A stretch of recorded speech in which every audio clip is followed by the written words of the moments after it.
Chơi thơ Paulo chết yon quài out tầng vil Epheso pun mùi.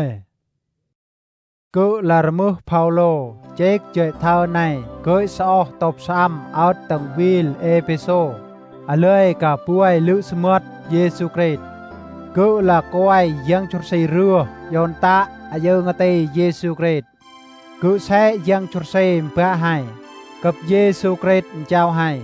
Chuối miết anh nhỉ, cặp gió anh nhỉ, out bàn xoan yên khai nick, có hai khen giang chốt sĩ, ăn cả Giêsu Christ đọ giang ăn, cặp bia ăn, giang chốt sĩ khỏi giòn hai bên nhẹ tư, mưa o tầng bờ lường, giòn chuối mít baham hai, có nhờ hai out mùi mít cặp Giêsu Christ, tại từng ngày giang chốt sĩ tại vua tang cốc của tại này. Ăn khỏi rửa hai chơ, dọn cớt quài ăn nhờ Giêsu Christ.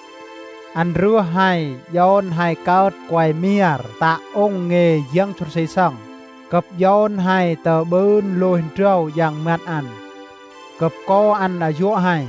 Ăn khỏi ăn nét hai, dọn cớt còn là cái ăn. Mít bà hâm ăn sẵn dọc kỵ, chơ ăn tên lữ ăn tạng kỵ. Đó hai khen lữ dân chốt xây.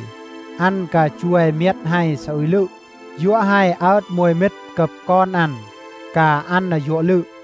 Cô nhớ tại ham Giêsu Christ, thế dân chốt xây thầy lẽ hai cập ta lùi hai, dũa mít bà hâm ăn, xong giót chuối miết hai sợi lự.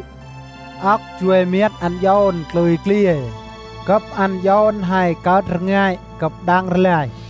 Ăn dọn hai đang mah nghe ăn của tua tay nhoàng.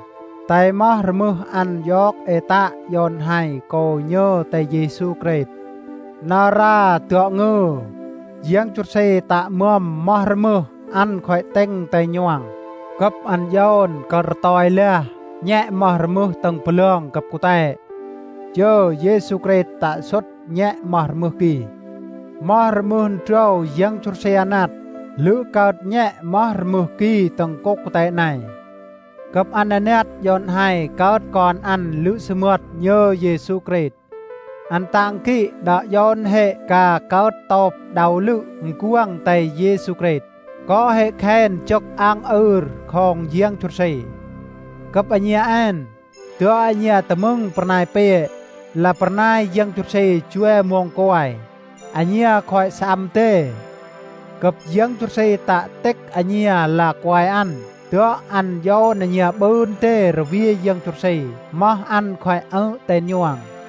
Lữ giang chút xây do hai bơn rồi vi ăn.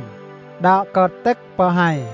Là nó ra lữ ăn tựa ít hai. Do tế hai ớt cầm ăn. Chơ hai bơn khen chắc ăn tay ăn. Sẽ ơi lữ ăn. Tớ cứ sang anh nhà xăm lữ Giêsu Christ chào hai. Cập anh nhà dỗ lữ nhẹ mơ quay xăm. Kỹ cứ tờ bơn lù nâng xa ơn dân chút xây cô tè nhà. Cập tờ nai khai cao dồn anh nhà. Cứ sẽ dân chút xây. Ăn cả Giêsu Christ đọ giang. Ăn cả lữ bạ tùr cập xuất hơn tè cái nào. Cứ sẽ ăn dô anh nhà bơn rồi vía dân chút xây. Đã do nà nhà cọt ngay cập đã sapa nghe dân chút xây do nà nhà đang sa ơi lũ an cứ xe ăn pơ pa ha mà nhà do cọt bang kỹ tế anh nhà đang mar mùn trâu tế anh nhà quang có dân chút xây rồi nhà cập tế anh nhà đang smut sa ơi mơ ăn chua do nà nhà ăn do nà nhà cập nhẹ từ quay xăm cái nọ trong nơi mùn ăn.